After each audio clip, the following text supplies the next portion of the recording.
Can you have too many houseplants? I don't think so. Get some Leaf Joy by Proven Winners houseplants. They have varieties like you've never seen. Big, small, tall, colorful, even some that grow in just water. And the quality is unreal. There is a Leaf Joy by Proven Winners houseplant for every room in your home. They even come with care instructions. Leaf Joy by Proven Winners. Bring nature inside. Shop for them at the Home Depot or your favorite garden center.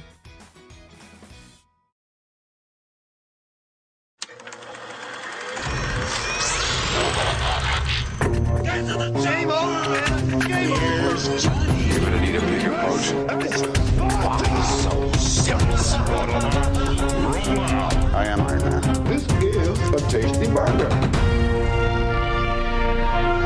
Welcome to the InSession Film Podcast. Welcome to the new podcast presented by the female film critics of InSession Film. We are speaking, we love movies, we are Women in Session. I'm Kirstin Battestella, also writing for I Think Therefore I Review. I don't like contemporary rom-coms. It is February. We are actually recording on Mardi Gras, so we are going all out with the holiday love here at the Women in Session podcast. Erica Richards at E-Rock Reviews is here. Zita Short of the 300 Passions podcast. We are continuing the decades of love on the history of rom-coms. Erica told me this is a safe space. We can discuss the films that we love. It evens out when I hate something. That's okay. I think it's good to hear different perspectives. I think this is good for everyone. That's why we're here. We kind of, in our previous episode, we were talking about the sort of histories of the screwballs and the new maturity that kind of came along in the 70s. Zita, what were the changes that kind of happened in 70s and 80s rom-coms? Well, I think industry-wide, the big issues that we tend to discuss are the collapse of the traditional studio system, the rise of a lot of independent producers, and the influence of European art house cinema on American movies. And you do see a bit of that with rom-coms, but at the same time, as we referenced last episode, you still get plenty of romantic comedies from this era that are very square, very traditional, that aren't trying to reinvent the wheel or shock anyone in any way. And so you have these Neil Simon rom-coms, which made millions of dollars, but have not aged all that well in my eyes and were sensations at the time. And you just can't quite understand what it was that people saw in these movies.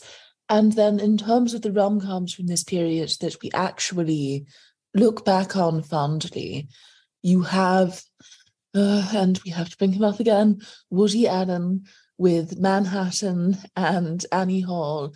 And I would say that those are probably the most influential romantic comedies of this period. There are a lot of fourth wall breaks. A lot of people have credited it with being more intellectually rigorous than your average rom-com. I get a little bit annoyed when people imply that, because I think, okay, so Woody was presenting all of this in the style of a European art film, and so you were blown away by it. But you watch plenty of early 30s rom-coms, and they're just as smart, just as effective in capturing the feelings of melancholy that you have to endure when you're in a long-term relationship. Woody Allen was not the first person to make a smart rom-com that wasn't sappy and overly lovey-dovey. Anyway, I think that those are both incredible films, in spite of the fact that he has done some things in his personal life that we disagree with. And I think that you definitely see a lot of romantic comedies, even now, that want to replicate the spirit of those films and don't quite have it. Even Woody Allen still making films. You look at his more recent output, and he is still drawing from the same influences and trying to tell similar stories. And there's something stodgy about his more recent work. It's like looking at a Woody Allen knockoff, even though he is Woody Allen. It's very strange. I'm not a fan of his. I'm sorry. I never have been. When I was younger, I think I tried to tolerate Hannah and her sisters. I mean, see, it's okay. It seems like it should be a lot shorter. Like there's too much going on, but I like the other stars in it, but it's not my thing. But it's funny. The 80s, it's like, because I watch a lot of old shows when it's like 30-year-olds playing teenagers. There just seems to be like a better maturity that was kind of happening at this time, these into the 80s. And I'm going to say, because it's not necessarily thought of as a rom-com. I love Crocodile Dundee. And, it's, to me, it's one of those, it's a comedy that has a romance in it. And I think that's, again, what makes it stronger. But I mean, I saw it not that long ago again, and she's running after him and she takes off her shoes. And at first I'm like, girl, you cannot run down the street barefoot in New York City in like 1988. Like, please, no. And then she goes to the subway and then she's shouting, I love you. And it's like carried around like the train of people, like relaying the messages. And then he's up on everybody's, walking across everybody's heads. And you're like, oh my God, his boots stepping on everybody's heads in the New York subway. But you're like, damn it. It got me. I like that there's still, I don't know, a sense of the wink wink kind of fun maturity that's coming along at this time. Erica, do you like these kind of, what do we call them now? Retro rom-coms? I guess I'm trying to think of, I haven't seen, well, maybe I've seen Crocodile Dundee, but not enough. Like it would probably have been so long ago. I don't remember it, but I'm trying to think, like when you were saying that, I'm like, what can I compare to? Like something like Happy Gilmore or something like Dumb and Dumber. I don't know. Like I'm trying to think of something comparable, and like, yeah, those are fun. They're enjoyable. I think they have like good comfort, easy rewatchability. But I like you said, I really wouldn't necessarily categorize it as a rom-com. I think the thing about a rom-com is the rom is the leading part of it, right? Like where those are maybe like com-roms. they're comedies first, and then there's that little like romance element, right? Yeah, I mean, they're fun. I think the thing about the average movie watcher, right, not people like us that consider ourselves critics or to be someone who watches like a wide range of film. Like I have a lot of friends and family who really aren't into the film scene, that just want to watch things like what we would call a rom-com, right? They look at films as an escape, right? That's what they go to the movies for. That's what they want to see. They want to see something that's cookie cutter and safe, and they know what's going to happen, right? And I think that's something that a lot of people like us maybe don't love it. I think, Kirstin, correct me if I'm wrong, maybe that's one of the things you don't like about what we call a rom-com genre, is because it is too cookie cutter and formulaic and predictable. But I think that's why a lot of people go to the movies. They want to escape. They want to watch something safe. And something that I wanted to bring up was, this is why I remember in college arguing with one of my friends because I loved The Breakup and she hated it. And I loved and she hated it for the exact same reason.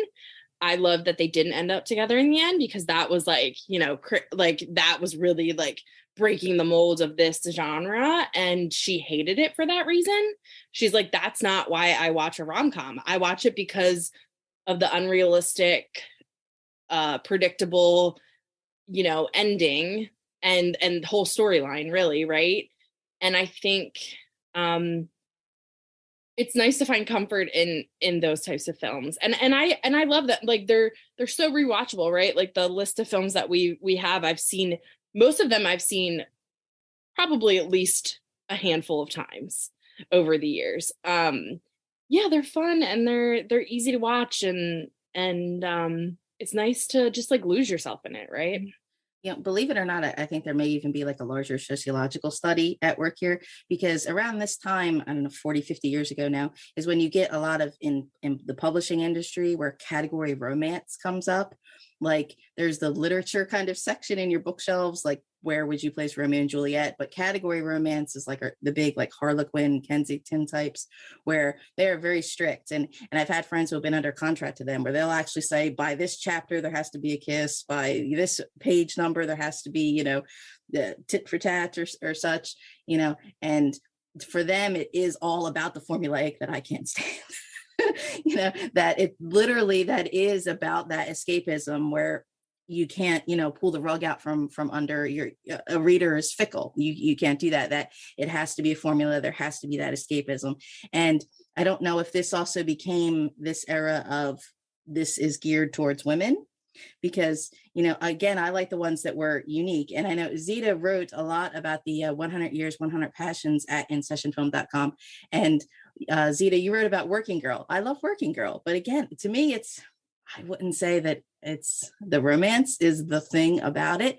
I love these films that still continue to have a little bit of romance. There's a little bit of dalliance, but that's not their primary goal. That escapism, happy ever after, is not the big thing about the end. And I know, I think Shadan or our two Amy's also were shouting out Moonstruck. And I said, oh, The Witches of Eastwick, which again are maybe I wouldn't call romantic films first. I don't know. Zita? Yes, in terms of the 80s, I would argue that it's when the romantic comedy starts to go into decline.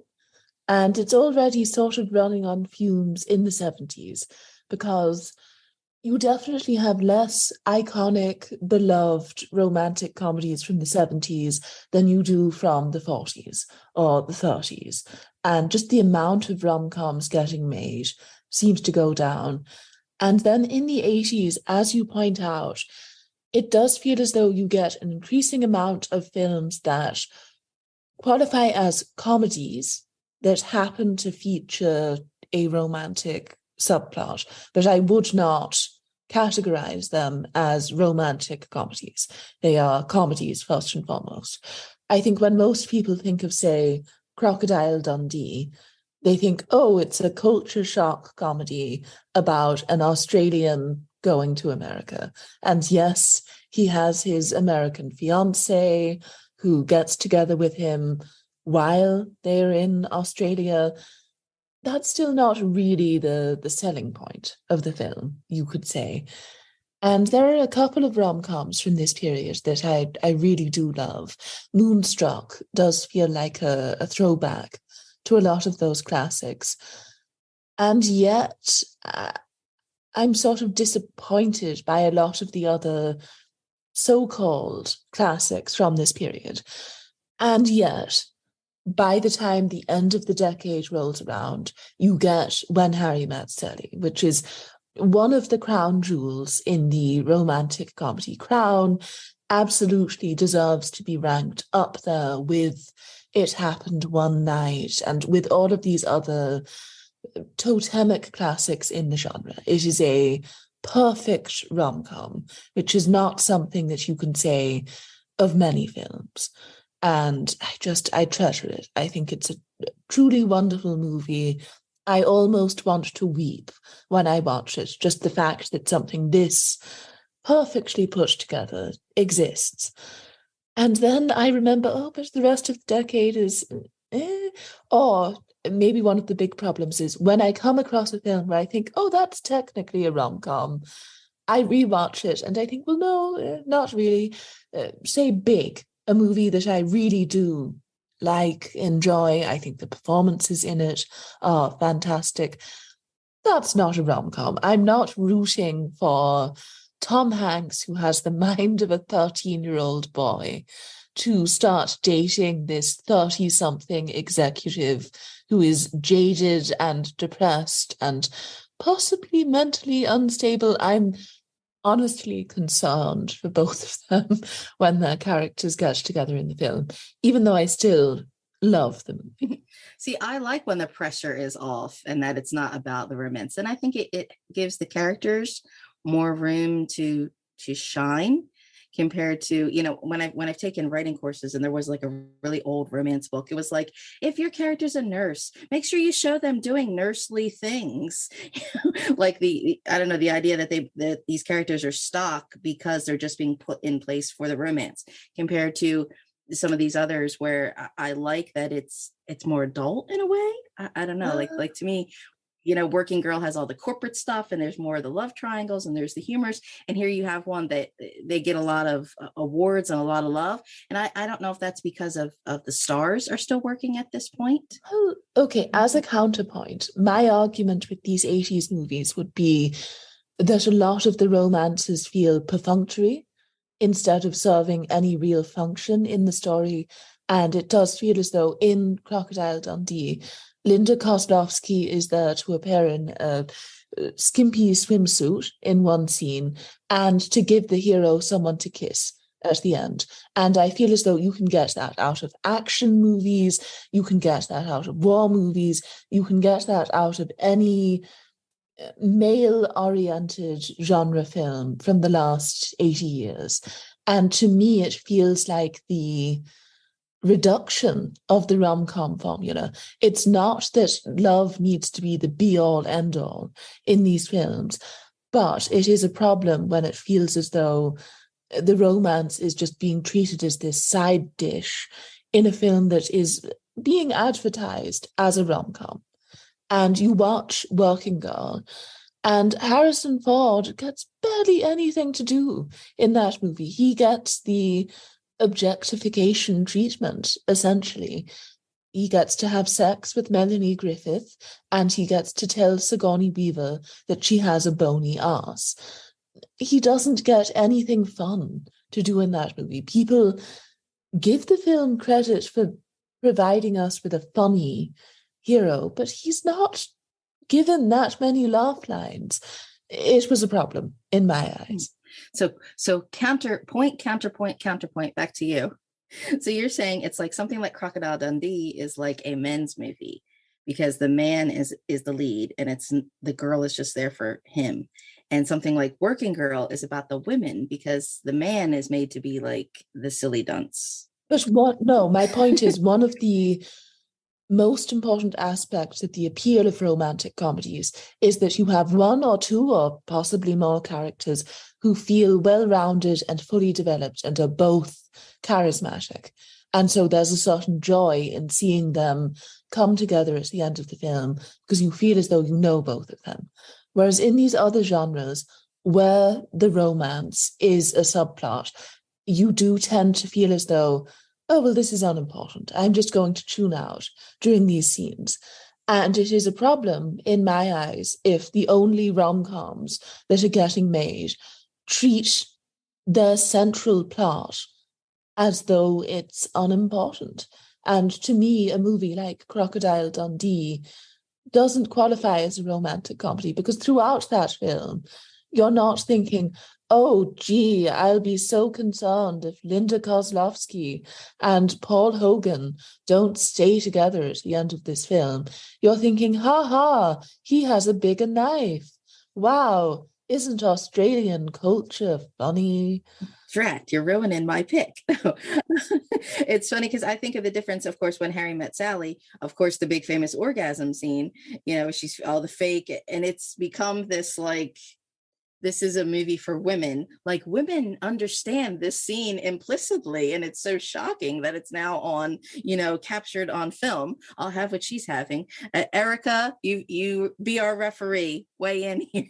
I think you're both making great points. I agree with what Zita said that Harry Met Sally might be the one that all the other ones are measured up against, right? I think the only thing I would put even close to it on the scale of what makes a rom-com is You've Got Mail. I think that's also pretty far up there. What am I exactly refereeing?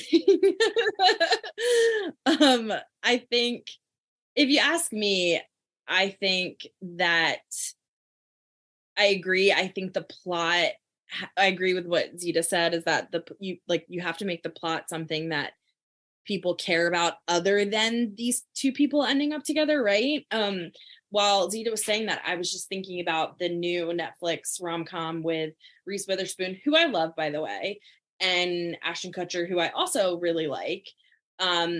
I think it's called like Your Place or Mine. And it's just, there's always like this thing about like suspending, your like what you can believe and not believe, right? When you're watching any film, but especially a rom-com, like, this really easily solved misunderstanding thing, right? That sometimes frustrates me a lot in books too. But especially in films, it's like, oh, if you two would just communicate, like you wouldn't even be in this predicament. But also that happens in real life, right? So like you have to like really kind of, okay, I can see where this could happen. But in the one, and I don't know if either of you have seen this Your Place or Mine, it just is so stupid and like not believable at all. And like you said, Zita, I was like, exactly what you're saying was like like a lot of scenes I just zoned out because I was like, I don't even care about this because it's not, whatever. It's like Reese Witherspoon and Ashton Kutcher are these two like best friends who like slept together once, and now they're like ew, but they talk every day and they're like besties, and like he lives in New York and is like super successful, and she lives in LA and she has a kid, but then she has to go to New York City for like an accounting class or something. Like there isn't accounting classes in LA. Like it's just none of it. It's like, this is so stupid. And then they're not even in the same place. And you're just like, why am I watching this? Like, and I love Reese Witherspoon and I love most things she does. And I just was like, why am I watching this? Like, it's so bad.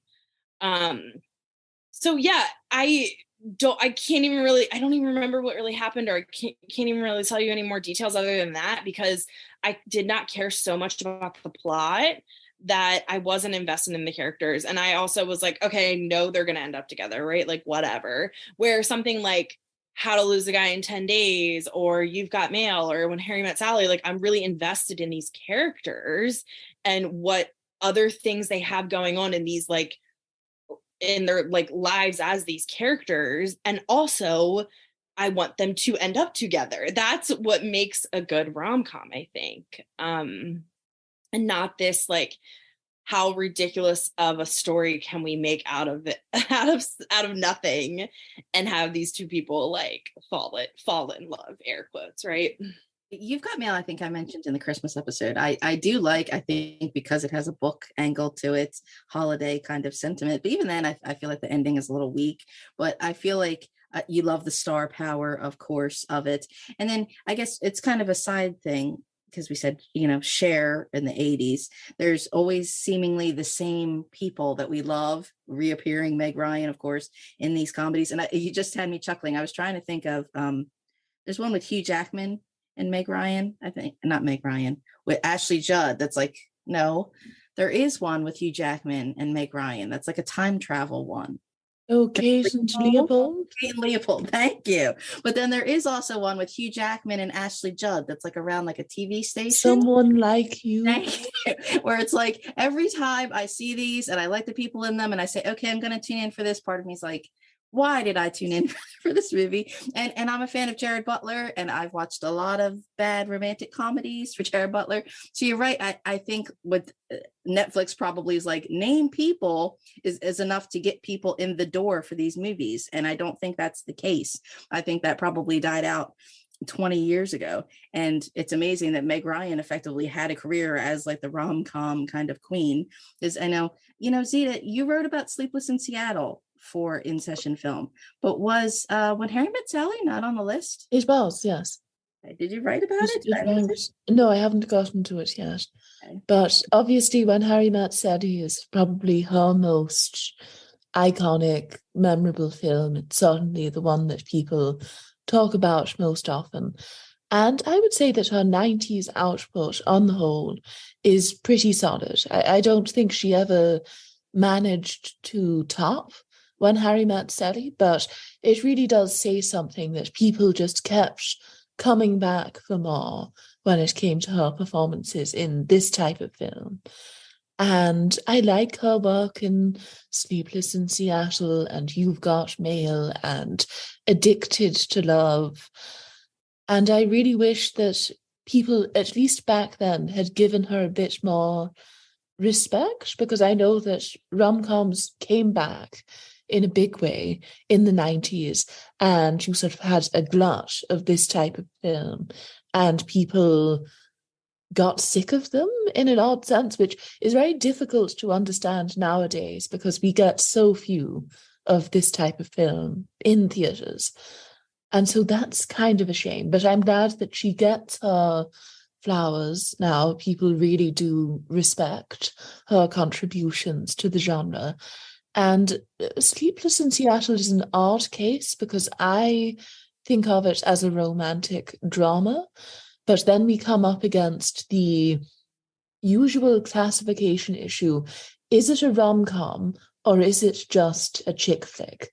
And I think a lot of these movies are just chick flicks, which I don't say is a bad thing, but I do find it funny that any movie that's about a woman maybe falling in love, maybe trying to gain career advancement, is automatically described as a romantic comedy. See, that's what I love about Witches of Eastwick. It's like three women. Is that a chick flick though?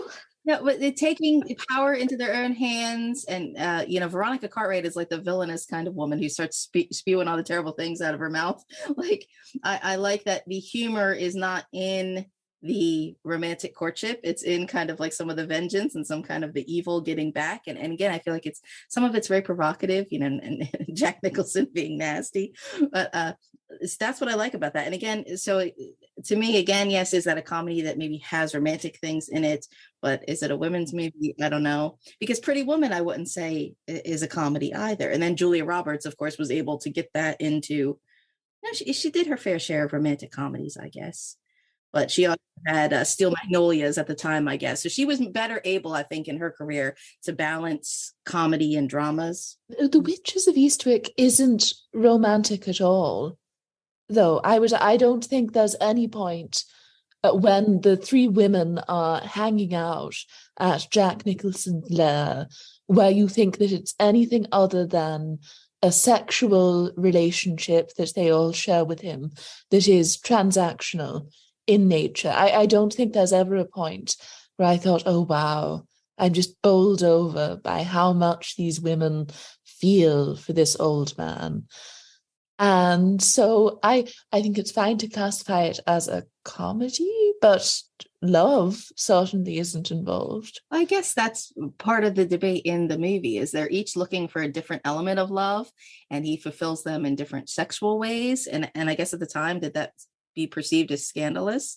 Just like I guess today people would have a problem with Pretty Woman being a hooker, well, they did at the time. Yeah, it seems so chaste now in a way. I mean, even what she's wearing, which was so scandalous on the cover at the time, you're like, honey, like. No, that's the annoying thing about Pretty Woman, though. It's so conservative as a film. It wants to, at the beginning, be a hard-hitting drama about life on the streets as a low-class prostitute who gets treated terribly by her clients.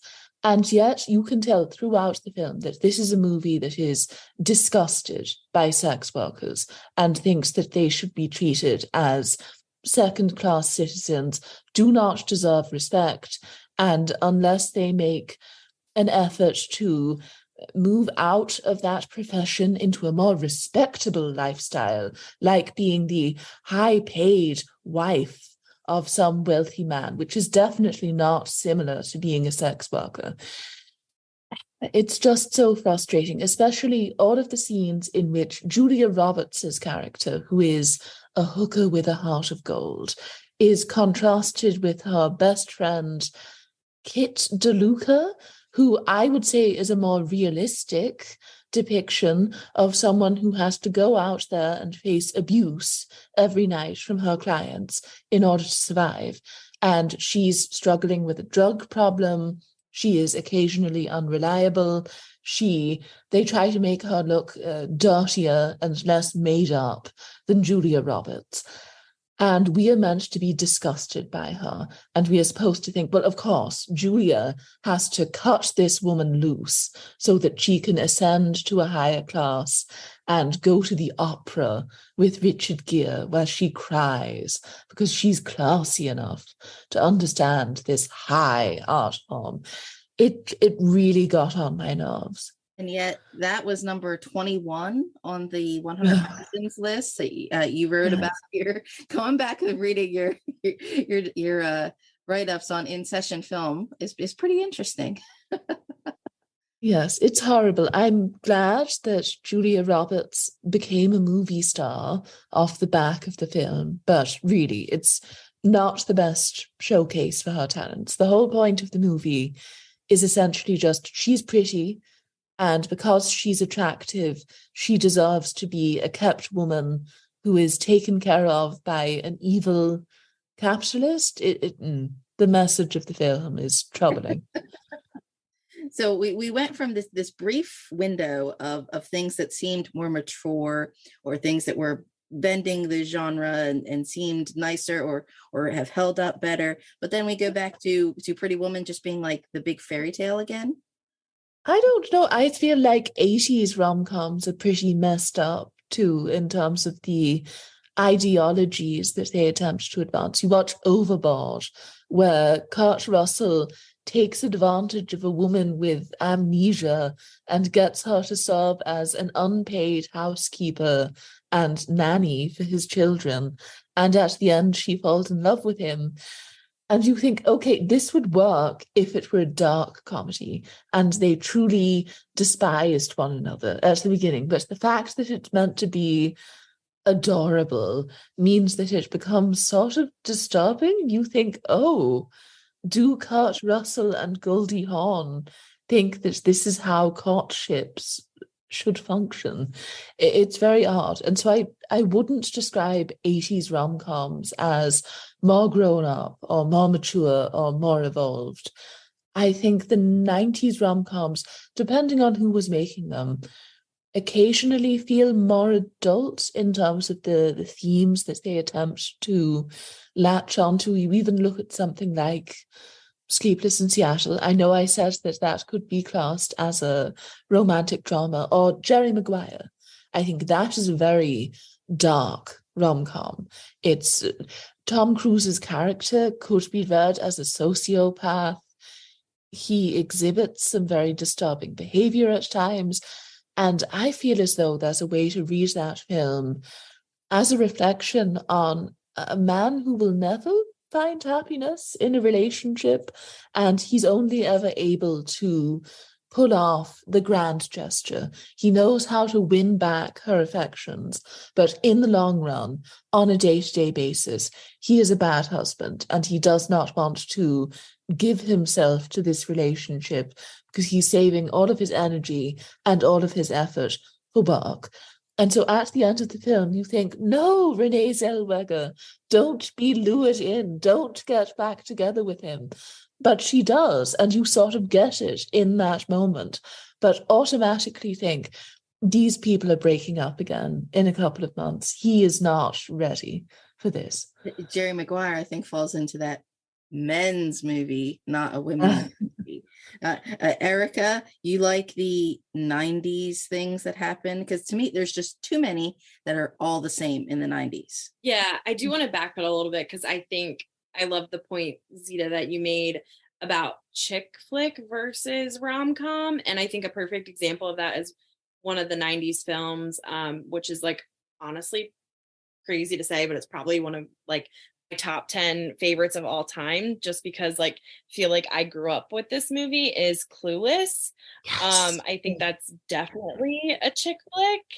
I actually, when we were trying to come up with a list, it crossed my mind, but I was like, no, that's not a rom-com. And actually, as much as I love Paul Rudd, would die for Paul Rudd, I think that's the weirdest part of the film.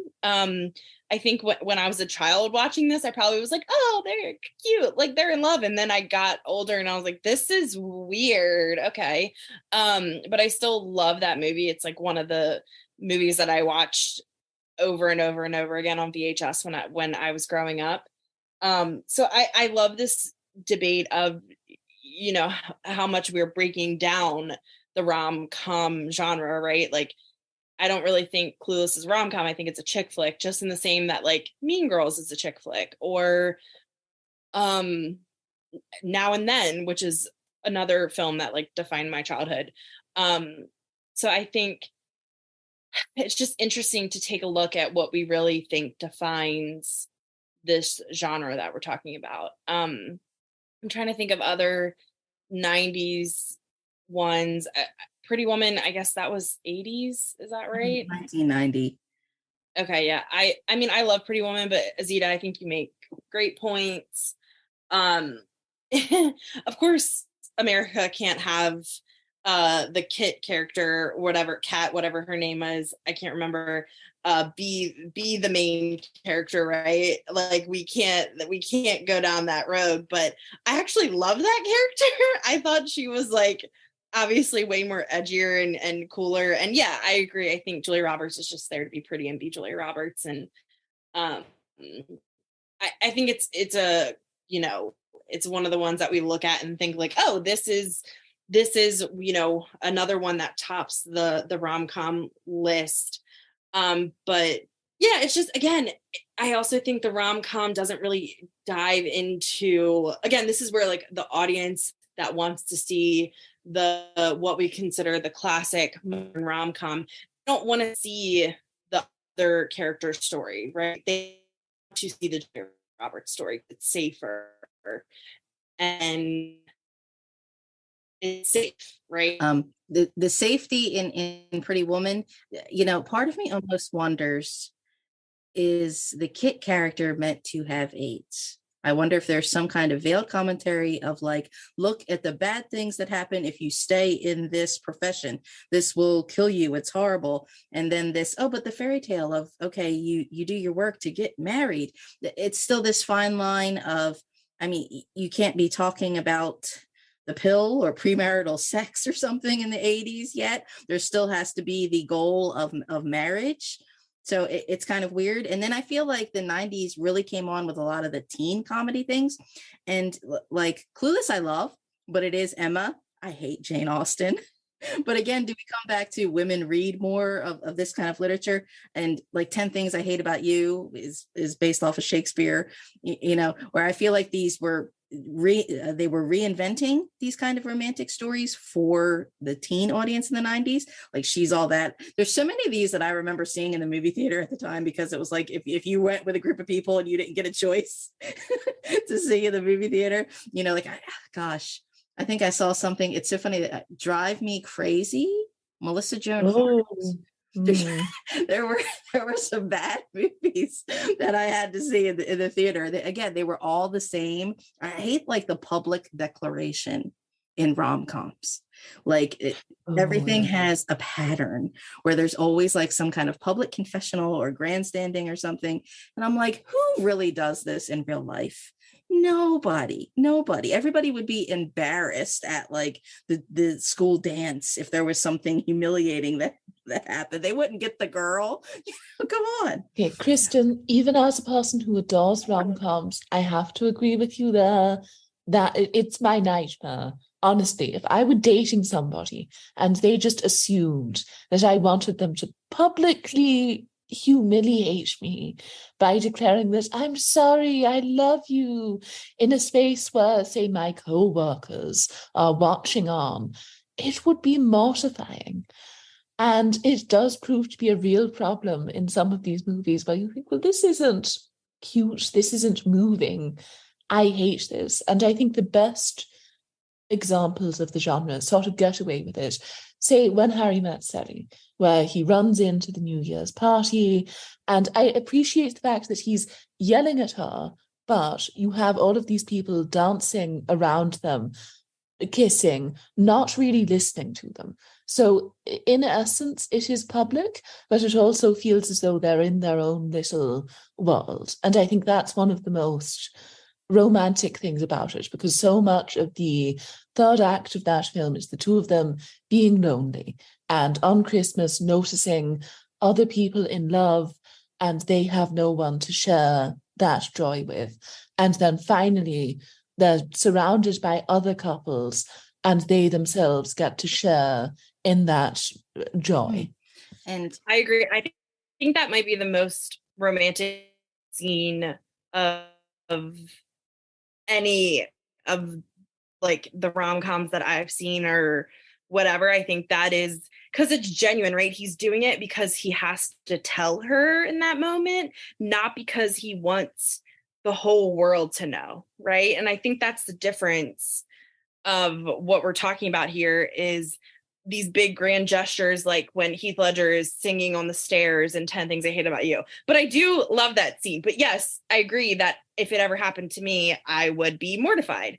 But I also think that this does happen in society, right? Like when we have these like, and no judgment to anyone here, but I just, when we were talking about this, I was thinking about it, these big public proposals or these big, public baby gender reveals and all these things. It's like, I do think this happens in society. And, I just think that, I don't know, is there some correlation there that we grew up with these films with these big grand gestures and we just feel like we have to have these like monumental moments of life in front of everybody? I don't know. The rise of social media. Yeah. Like they say, the relationship that you don't see on social media is better. Yeah, I get so annoyed by some people when they've got advertise everything all the time. And I'm like, no, I don't need to be involved in your relationship. I already see this on TV enough. Zita? I guess if you want to link it to some sort of political ideology, I guess you could say that the point of these scenes is that love and romance equals humiliation and sadness on some level and losing a degree of self-respect. And you have to be willing to throw those things away if you are going to truly embrace love. And that's not an idea that I necessarily agree with, but I suppose what we are meant to be moved by in those moments is, oh, look, he is self-assured enough, he is confident enough in himself to not worry about people judging him or mocking the two of them. And isn't it great that he's proud enough of his girlfriend or his wife to do this in front of a bunch of random people who will definitely be joking about that at the dinner table tonight and saying, oh, what a weird guy, that's slightly concerning. So I guess that's what you're meant to take away from it. But then again, and this is a horrible thing to say, but it's not sexy or attractive for someone to look pathetic. And often, oh, this is horrible, but in those scenes, the people doing the public love declarations do end up looking sort of pathetic. Well, again, we're back to what's for the male gaze and what's the chick flick. Like 10 Things I Hate About You was okay. I liked it at the time, but I feel obviously the Taming of the Shrew, I feel like it has been done better elsewhere. That idea of man chases woman until she catches him, or the idea that here's the character who's a strong, powerful woman who is willing to, I don't know, lower herself, not lower herself's not the right word, bottle up her fire in order to placate her man. And that's why he's proud of her even more. I don't know. Which all seems so backwards to me. And in the 90s, the way this was I always think of Four Weddings and a Funeral. I always think of Married with Children, where Al Bundy says, but it's like 5 of the same thing. So I guess the 90s, I guess, were a different time. I don't know. And then I feel like it boiled down to these teen things, to becoming sex comedies, to where we are now, where people are having, posing naked artistically on Instagram together. I don't know. This is why I lose interest in these things, because they just, I don't know, they still seem unrealistic, whether they're trying to be dark or sardonic, or whether they're trying to be all out kind of, oh my God, we can say dirty words. That's what makes it cool. It doesn't interest me at all. I'm sorry. Sorry, not sorry. But then again, you could say we look at the 90s, at least it's a decade in which this genre was going strong, financially, if nothing else. And then I suppose now we have to address the 2000s, which people generally seem to agree represented an all-time low for rom-coms in terms of the quality of these films and in terms of the fact that there just weren't the movie stars available to star in these things. I know Kirstin likes Gerard Butler, but I don't think most people would look at him and say, ah, yes, a successor to the great rom-com leading men of yesteryear. To me, it always felt like an awkward square peg in a round hole situation. His talents are not necessarily suited to the demands of the genre. And you don't watch him in The Ugly Truth and think, ha ha ha, he's pulling off this vibrating underwear joke with such aplomb.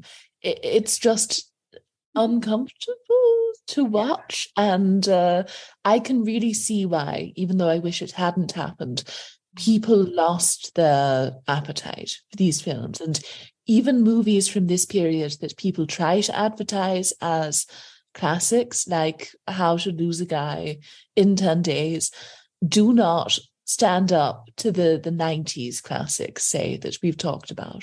I love How to Lose a Guy in 10 Days. No. But I love that one. It's so rewatchable. I do love that one because that was we were talking about like the 2000s. I was gonna say like I do love that one. I've watched a lot of these bad ones for Jared Butler. The Ugly Truth, I think, is the one that's maybe the most tolerable. I don't care for P.S. I Love You, but it's baffling. If you have a huge movie like 300, which the homoerotic subtext in 300 is wonderfully delicious. And then who up and decided like, yes, let's put this man in all these romantic comedies that it clearly does not work.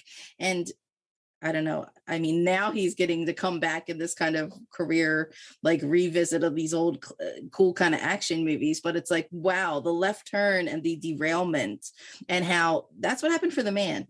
But Katherine Heigl was able to make, I don't know how many rom-coms. And it was like, oh, she's like the new rom-com kind of princess. Like that's her niche. So again, is this, they knew how to just churn them out for men and for women. And as long as they were in the theater box office, like, oh, that terrible, The Bounty Hunters, like, oh gosh, no. And I'll also, like we talked about how much social media influence. That movie in particular there was a bunch of like the pap strolls, I think at the time. Are they or aren't they dating in real life or something? Him and Jen Aniston and other putting all the tabloid stuff, in the box office at the same time. And it just became so intrusive. And I don't think it works. I don't think it works at all.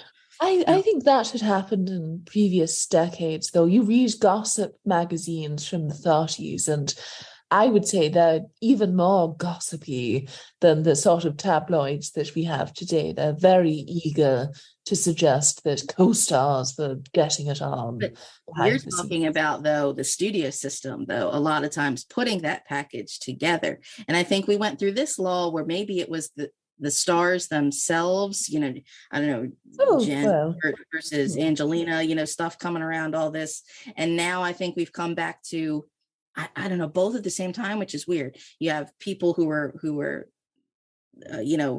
celebrities who are fronting themselves on Instagram, but then you've got, these weird marketing campaigns for some of these movies that it makes me want to watch the movies less, not more. It doesn't want to make me say, let me give another rom-com another chance. Do you know what I mean? Yeah, I just don't think it's anything new. I just think we're always going to face this with celebrities where the coverage of their personal lives is always going to be a bit cringeworthy.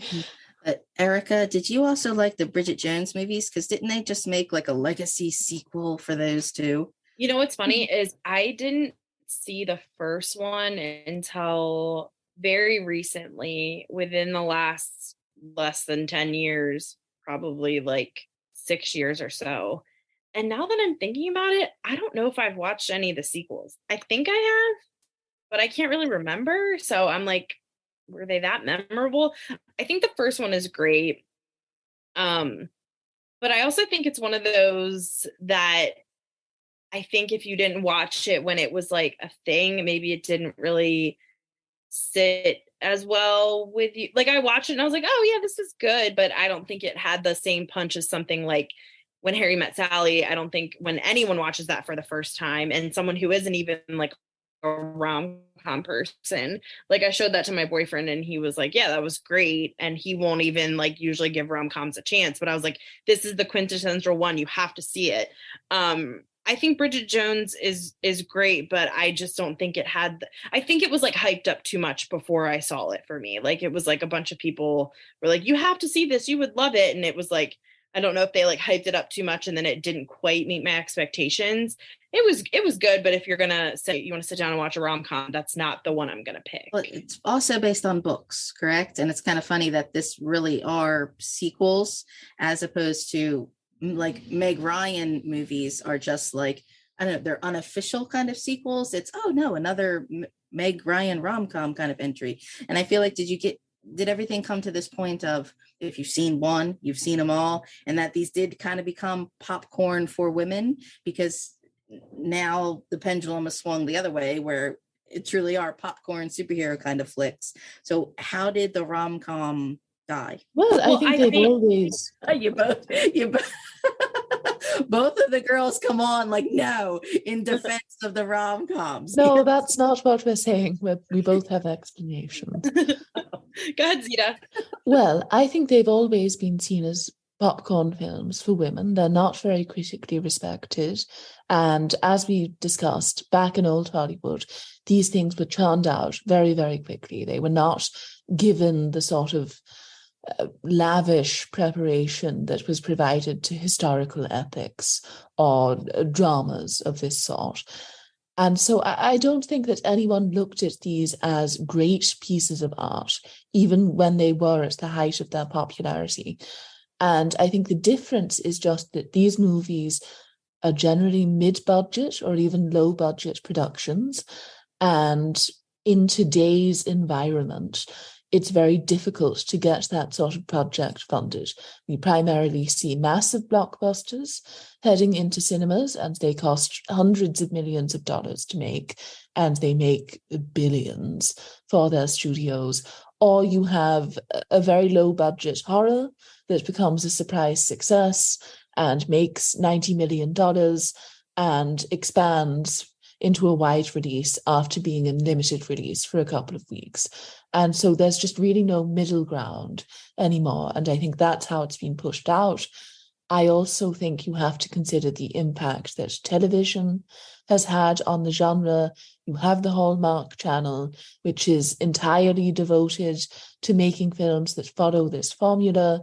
And I would say that other genres don't have it this hard, with the exception of, say, crime dramas. You could point out the fact that we have NYPD Blue and Blue Bloods and all of these shows about American families fighting crime, I assume makes it more difficult for a director to get a crime movie funded, because people think, well, why would people leave their homes to go and see this if they could stay at home with Mark Harmon and Tom Selleck and get their fill of this sort of genre? Audience deviation or audience aversion. And it's probably a totally separate, bigger, deeper subject, but we haven't even touched upon how all these are so white. They're all at a certain, that's another thing that baffles me. Someone who has like a low studio assistant TV show job or something in one of these movies always has like a really cool swanky apartment and in like a really cool city, and they really want to become some cool fashion designer or something, and it's so white. It's really unrealistic. It still kind of reeks of privilege, and yet it's also, there are so many other audiences that aren't being met. So I guess, they said, well, we're not going to make these movies that nobody's watching. I don't know, Erica. Yeah, I agree. And I also think the thing too, right, where it became very celebrity driven, where it's like, like, again, I'm going to go back to that Reese Witherspoon, Ashton Kutcher Netflix film. I'm like, this probably cost them a lot of money and this movie sucked. but it's because of the name, right? And that's literally the reason why I watched it. Like, I watched it because of Reese Witherspoon. I probably, if it was two unknown actors that were the leads, I probably would have like glossed over it, not even seen it. But I think that's a good point of, you know, like Zita said, like the Hallmark Channel or something like that, where you can like get your fix on those like cheesy Christmas movies or cheesy romance movies. And it's not these like big main characters, right? And you can just sit at home and watch it. Now, I also think, I wonder how much like reality dating shows and things like that have taken on like this rom-com thing, right? Like I think of like The Bachelor, which I'm guilty of watching. It's my trash like escapism, like guilty pleasure. And I know I shouldn't even say that because whatever, I don't feel guilty about watching it, but things like that I think also fill that void for people and fill that like, you know, desire, however you want to call it, desire for something like that, where it's like Bachelor's unrealistic, right? Like it's one man or one woman dating 20 of the opposite sex, and they're going on these lavish, ridiculous dates, and then there's like, you know, it's formulaic in the sense that there's the villain girl and there's the, you know, girl who doesn't get any time because she's quiet, and there's the girl next door girl, you know, and there's all these like formulaic things with that too. And reality is a loose term, right? But I think that also is the same kind of audience that's watching rom-com, like these like rom-coms that don't exist anymore, right? Reality that's totally scripted. And like you said, this Netflix movie, two big stars, the majority of the budget probably went to paying them.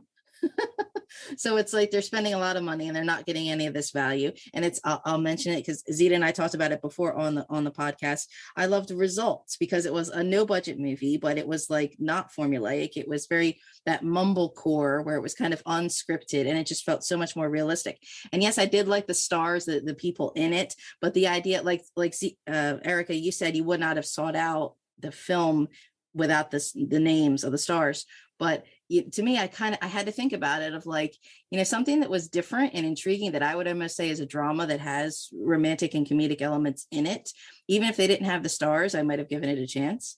You know, and there's no room on streaming or in the box office for these middle movies to just give them a chance, which seems sad and seems unfair. But, you know, the reality crap, no, that, Zita.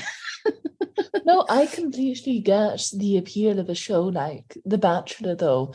And I actually think, I'm not a Bachelor expert, but it is somewhat different to the appeal of a rom-com, in that, as far as I can tell, the fun of watching a show like that is largely related to the villains and the fact that you have a bunch of catty women living in a house together, all competing for the same prize, objectifying a man. Sorry.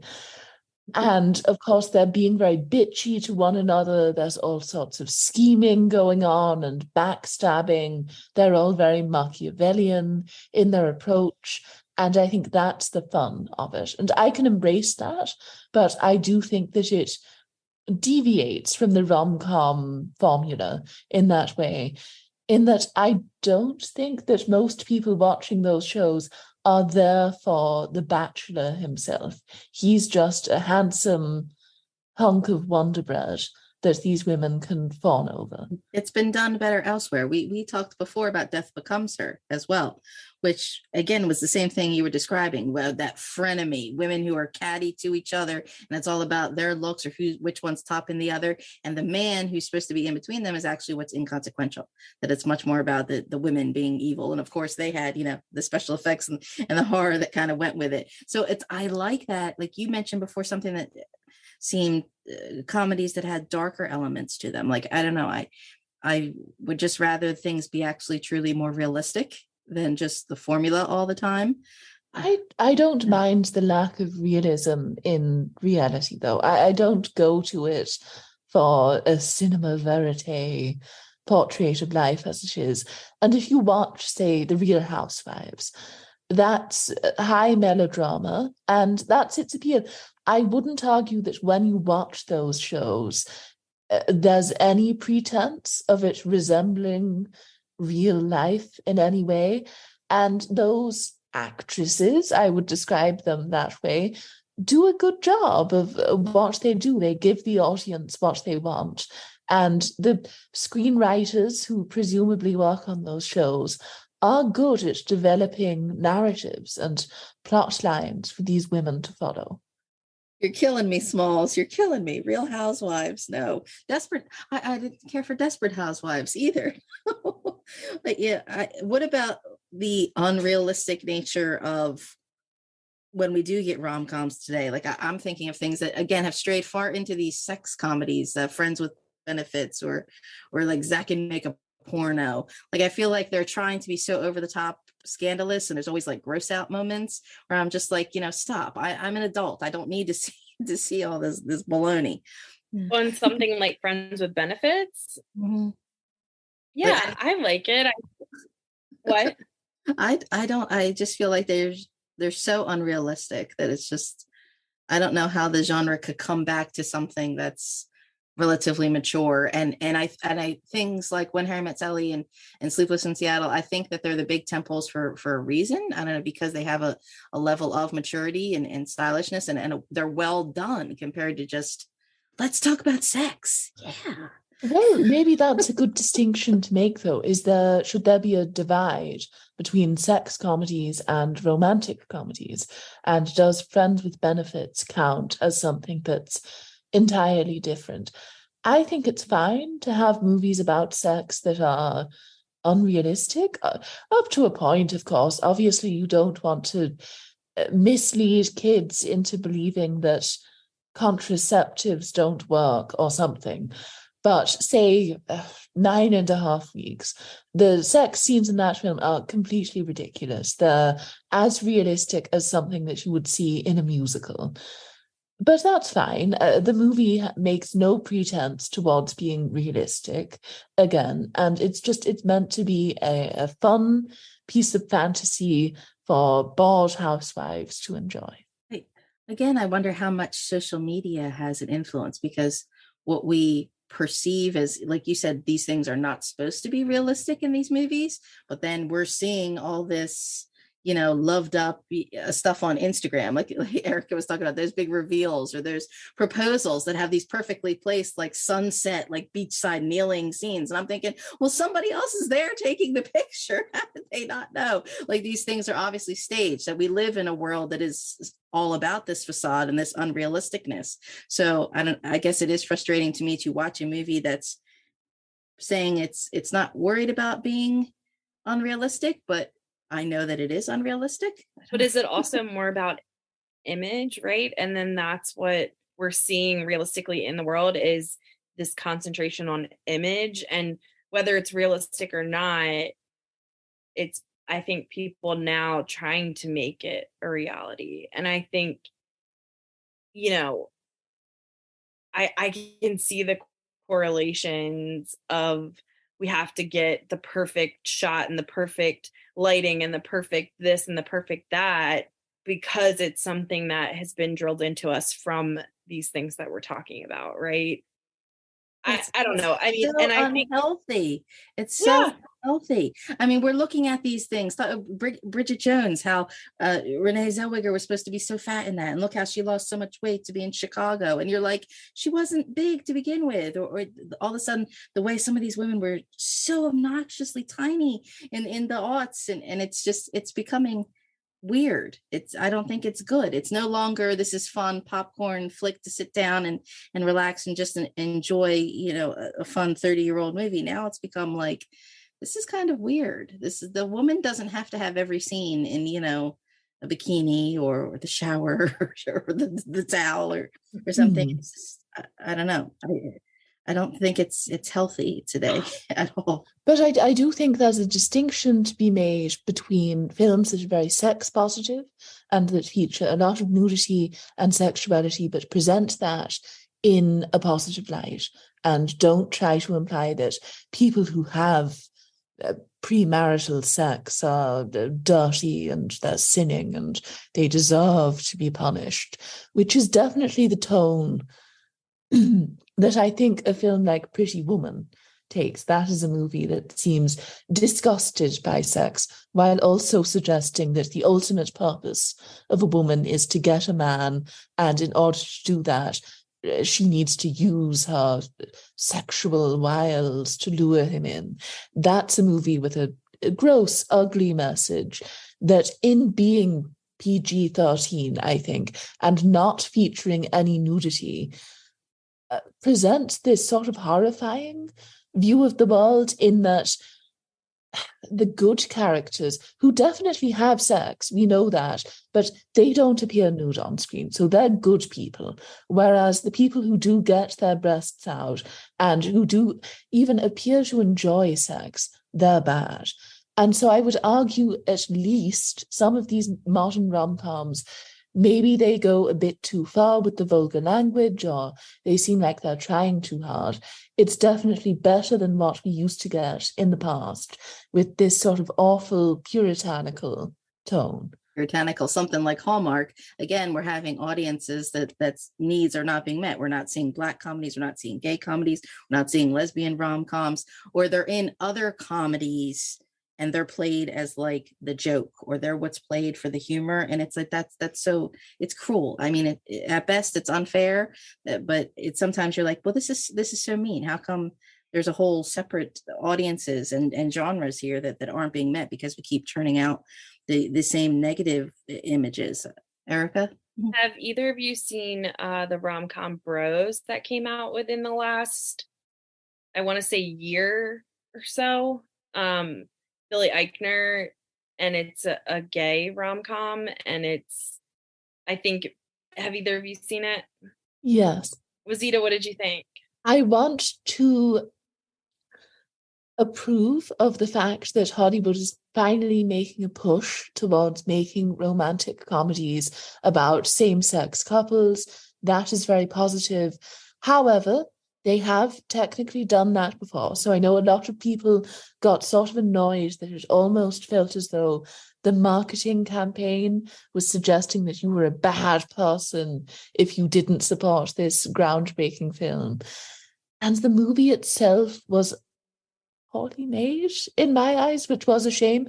At the same time, I really hope that its poor box office returns don't give Hollywood an excuse to stop making romantic comedies about couples who don't look like they could appear in a Hallmark film.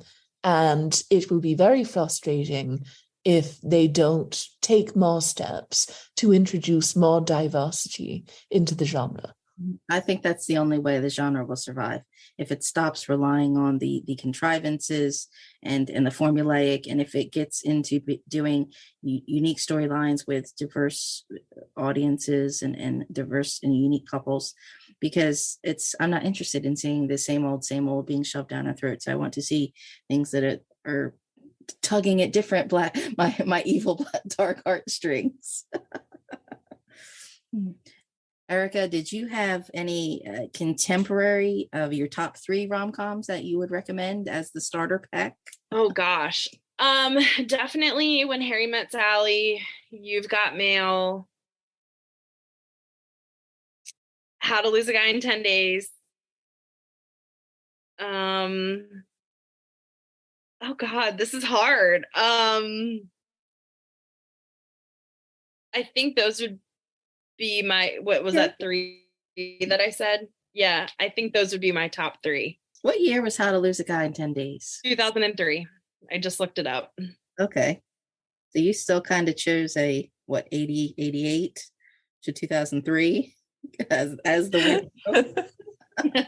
Zita, do you have any tent poles of the contemporary romantic comedy? Well, in terms of recent stuff, a couple of these films are a bit obscure, unfortunately, but I would say my favorite rom-com in terms of the contemporary era that we are living through is Love Affairs. It's a French language, unfortunately, rom-com that didn't receive a big release in the United States, but it's just incredibly charming, directed by Emmanuel Mouret. I'm very sorry for mispronouncing that if we have any Francophone listeners, but it's beautifully constructed. It features a very attractive ensemble cast. Many of them aren't necessarily comedic actors in the traditional sense, but a lot of them succeed in playing the straight man successfully. And I liked the fact that, yes, it is one of those French rom-coms about people who are constantly sleeping with other people and cheating on their boyfriends and girlfriends and wives and husbands and getting involved with their sister-in-laws for some reason. And yet, at the same time, it does have this very warm heart. I almost feel as though sometimes when I watch these French movies about people who are so advanced and so socially progressive and have moved so far beyond the puritanical concerns that I might have, it's almost like I'm being judged, like they're looking down their nose at me. And this film didn't give me that sensation. So I was very glad about that. And then others, Anais in Love. This is a really fun rom-com about a young woman who engages in an affair with a married man and then follows him all the way up to a retreat that he's going on with his wife, who is a very successful author. She ends up falling in love with the wife and decides to seduce her without letting her know that she's been involved with her husband in the past. So it's very funny. It's a great showcase for Valeria Bruni Tedeschi's talents, and it's directed by a woman. So that's interesting. Unfortunately, there aren't enough examples of female-directed romantic comedies. And then going back a bit to the early 2000s, you could say Down with Love, which is a Renée Zellweger, Ewan McGregor joint that serves as a parody of the Doris Day, Rock Hudson romantic comedies from the late 50s and early 60s. It's such an affectionate pastiche of those films, and the director, Peyton Reed, really seems to understand the appeal of those movies. So while lightly mocking the conservatism of that period and Doris Day's whole virginal image, the movie also seems to have real respect for her as an actress. And Renée Zellweger's performance is really miraculous because it succeeds in serving as a tribute to Day and her very specific image, while also doing something new. And she plays it as more of a modern woman. And I just love the fact that the movie manages to deconstruct everything that is wrong with those movies and all of the manners in which times have to change, while also acknowledging the fact that there's some incredible formal panache on display in those movies. And it doesn't seem to have contempt for the films, which I think really allows it to be more enjoyable and in many ways a deeper experience than you expect out of a simple parody. I like Down with Love. Now, see, again, I guess I felt like the romance is secondary to the send-up that's happening. And I like I think it was before that, A Lifeless Ordinary, another Ewan McGregor movie that's, again, slightly dark. He kidnaps her, but they kind of fall in love, but they, spoof some things. There's like a little song and dance on a bar kind of thing. So it's funny that he, I guess, knew when to get out of Dodge when it came to the romantic comedies or doing the unique things and then went on to other things. I don't know. And it's funny, you brought up two French films, one French, one Spanish, I think. But no, two French. Two French, but because when we were initially discussing these, you had said, a lot of the foreign kind of romantic films. And it made me think of a film I like, a Spanish movie called Women on the Verge of a Nervous Breakdown, which I found was just so cute and so zany. I just happened to catch one night in the 90s, like on late at night on TV, and was like, what is this? This is so goofy, but I love it. Why is it that the American vision always dominates these romantic comedies? People don't automatically shout out their favorite, even British romantic comedy. Do we like any British romantic comedies? We do. I think the reason that the American version dominates is, as in most cases, America has the biggest film production industry in the world.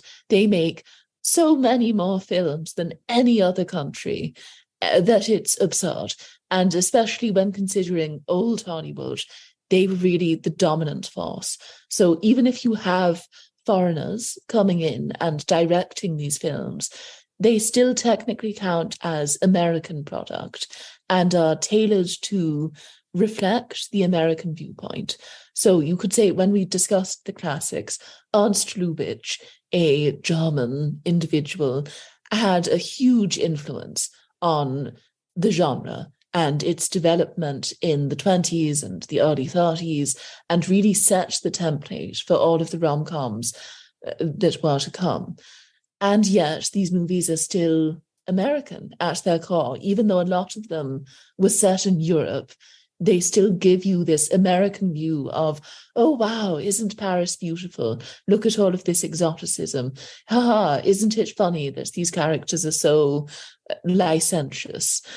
And so I assume that just because they have enough money in Hollywood to fund all of these productions, that's why you see most rom-coms coming out of America. And at the same time, in, say, Austria, you get Masquerade in Vienna in 1934, which is a classic, and René Clair is doing his thing in France. But quantity does matter in this case, and you can be far more certain that a person will have seen His Girl Friday than any number of the classic Spanish rom-coms that you might want to bring up. It's funny, you reminded me of, there's a horror genre subset that was in the same phase around the same time, early 2000s, that was always like a blonde American woman in a foreign country with a little kid. It was usually a remake of an Asian horror movie, and it's like it was still, yes, bent in the American viewpoint. But you mentioned as your top three of recent, two French films.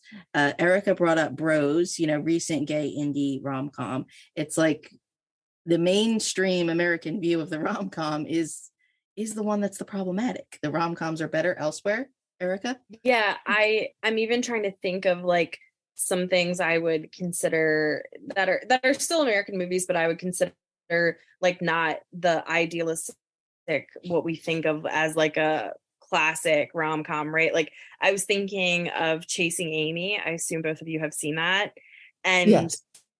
I don't think like when you first think of Chasing Amy that you think of it as a rom-com, but at the heart of it, it really is. And it's a really unique rom-com, right? Because it's funny. And I really feel like how we were talking earlier about, I don't know, something we were kind of saying like that was like the man's rom-com. And I think Chasing Amy is kind of like the man's rom-com, right?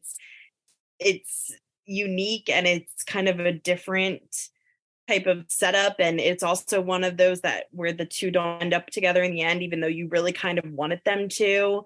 And I was also thinking too about, again, this whole thing of like the classification of a rom-com and what that means and where we put that on the pedestal, right? And because I was looking at just like lists. I had like Googled like lists of rom-coms, and Before Sunrise was on there, and I was like offended. I was like, no, this is like high art. That can't be classified as a rom-com. Like, how dare they put this on a rom-com list, right? Because I think of that so high in like this like, scale of cinema that like, how dare you bring it down to what is a rom-com? Because in my view, like a rom-com isn't high art, right? And I think Before Sunrise is like one of like, that's in my top 5 of all time, right? So I think it's just interesting to think of how we view what makes a rom-com and what we consider a rom-com to be in this world of like film, right? Yes.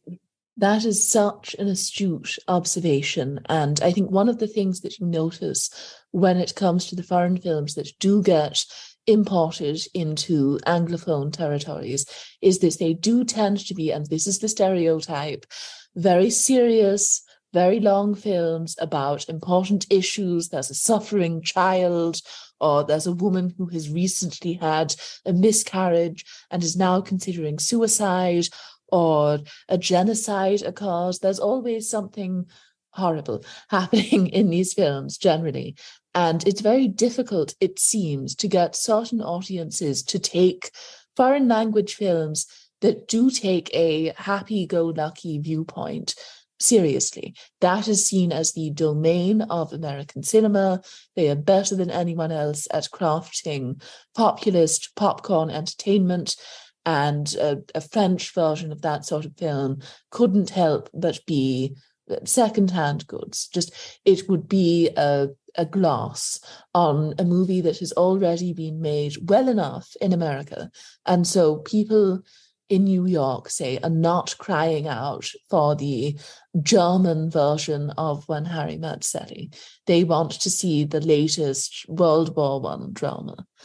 And I assume that that's why all three of us aren't all that aware of a lot of the commercial hits that tend to come out of these foreign countries, because the movies that tend to be hyped up are art house classics, and for good reason in many cases. I'm not suggesting that we should stop watching those films, but I do wonder, would we be more educated cinephiles if we made more of an effort to watch movies that come out of these countries that don't intend to win awards or play at any of the big festivals? But the way you both said chick flick and had to predicate it with, but not in a bad way, but yet, oh, this had to come down to being a rom-com, or it's a lighthearted flick. But the difference is, if you make it like a period piece drama that's all about romance, like the Chastity and the Victorian Merchant Ivory kind of films, all of a sudden it's boom, it's Oscar baits, this is prestige, this is extra special, all kinds of critical acclaim. So it's I guess a broader topic that we're going to go for drama instead of comedy is automatically perceived as light or not as significant or important. And in some ways I beg to differ, that it's much more difficult to get the balance, especially for me as not a rom-com fan, that balance between the comedy and the romance together. Did we say all our final thoughts? I still don't like romantic comedy. Well, that's good then. Next week, we'll finally be able to move on from a genre that Kirstin despises. So she'll be able to stop gritting her teeth. I've been good. I've not been super negative. No. But I do recommend Results to Erica. We both recommend Results to Erica. Which again, we'll check that out. I would not call it a romantic comedy. The films that I like are like, no, I got to defend them. They're not really romantic comedies. Is there anything else? Any more final thoughts? Are you glad that the rom-com went away for a bit and is now trying to come back in different ways? No, of course not. It should have stayed. And the problem is just that the quality went down. Hollywood should have gotten their act together, and the directors should have put more effort into making good movies that people would want to see. Yeah, I agree. I think it was maybe taken for granted a little bit. It was so successful that maybe it was like, well, we don't have to put as much effort into this because it's like a guaranteed, audience. And I think maybe that's what happened. I think the rom-com will always exist in some form, some way, consistently, whether it's in the limelight or not. And I'm still going to watch them. And so are a lot of other people. So I don't think it's going anywhere anytime soon. Who would you cast in a dream rom-com today? Because I don't think a lot of do enough stars today. Are there stars today who have the chemistry that could carry the perfect rom-com? Well, if you've ever seen the movie Game Night, which I would say is more of a comedy than a romantic comedy, but Billy Magnuson and Sharon Horgan share the screen for 20 minutes or so in that film, and they have very strong chemistry in that film. So I'd like to see a whole romantic comedy built around that. Yes, I did love Game Night. I think that's very, very, very funny. Yes, I think that's a great one. This is something coming out soon is the Barbie film with Margot Robbie and Ryan Gosling. And I'm really excited for that. I can't tell if it's going to be like a rom-com type of feel yet. Like I'm not really sure, but I am so excited about one. So that's one that I'm excited for. I would also like to see Timothée Chalamet and Saoirse Ronan again. I thought they were great. Don't roll your eyes. I thought they were great in Little Women. I think they have a lot of really good chemistry, and also obviously they were in Lady Bird together. So I think they would be cute to see in like a rom-com type of genre. Erica, have you written anywhere about some recent romantic comedies at Cinefi? I don't know, nothing rom-com. Again, I just don't think there's really been anything worth writing about.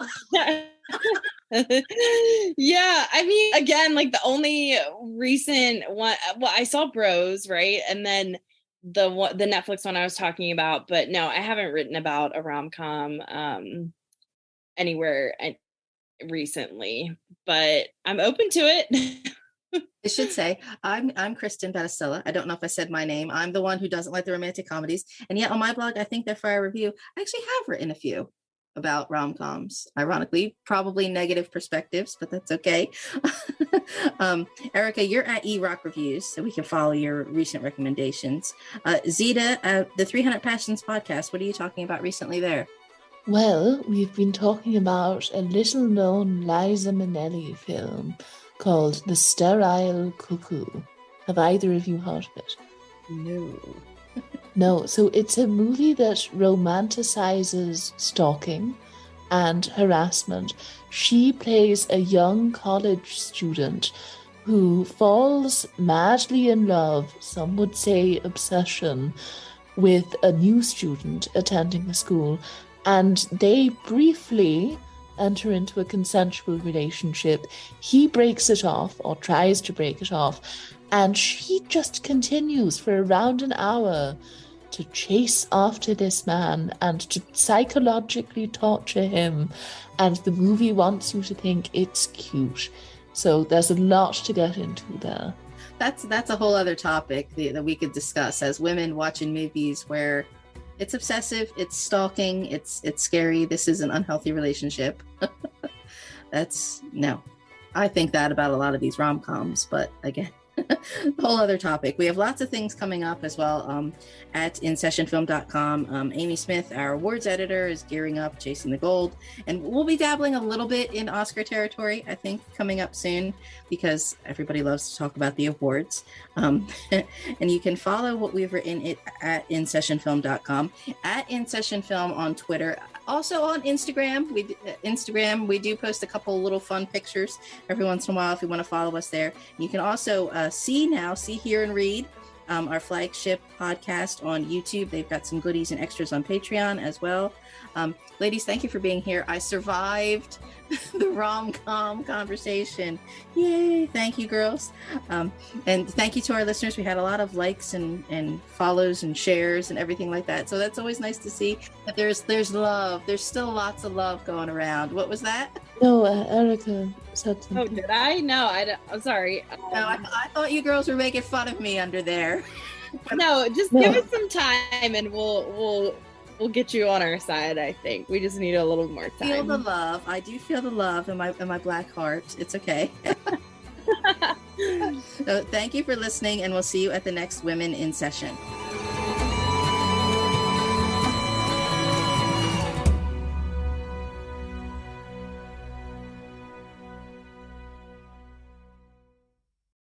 Can you have too many houseplants? I don't think so.